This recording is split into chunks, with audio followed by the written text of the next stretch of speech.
বললে এই সরকার পুরোপুরি সাংবিধানিকও না, আবার বলছে এটা পুরোপুরি বিপ্লবী সরকারও না, বলছে এটা মাঝামাঝি সরকার। আমি বললাম এটা নির্ধারণ হওয়া দরকার। এই বিতর্কটা কেন 1 বছর পরে এসে তারা তুলছে, তার পিছনে একটা উদ্দেশ্য থাকতে পারে। যদি এক কনস্টিটিউশনাল অর্ডার করেই এই জুলাই সনদের বাস্তবায়ন করতে হয়, এখন থেকে সেটার কার্যকর করতে হয়, তাহলে তো দেশে 2টা কনস্টিটিউশন বিরাজ করবে।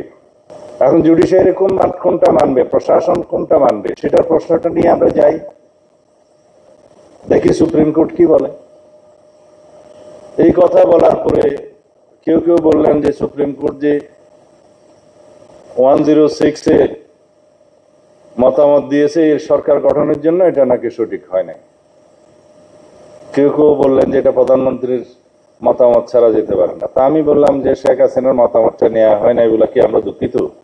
এই নৈরাজ্য সৃষ্টির মধ্য দিয়ে সাংবিধানিক শূন্যতা যদি সৃষ্টি হয়, তাহলে বেনিফিশিয়ারি কে হবে? যে কোনো অসাংবিধানিক শক্তি বেনিফিশিয়ারি হবে কথিত স্বৈরাচার। নিজেদের রাজনৈতিক স্বার্থে আমরা রাষ্ট্রকে সেই জায়গায় নিয়ে যাচ্ছি কেন?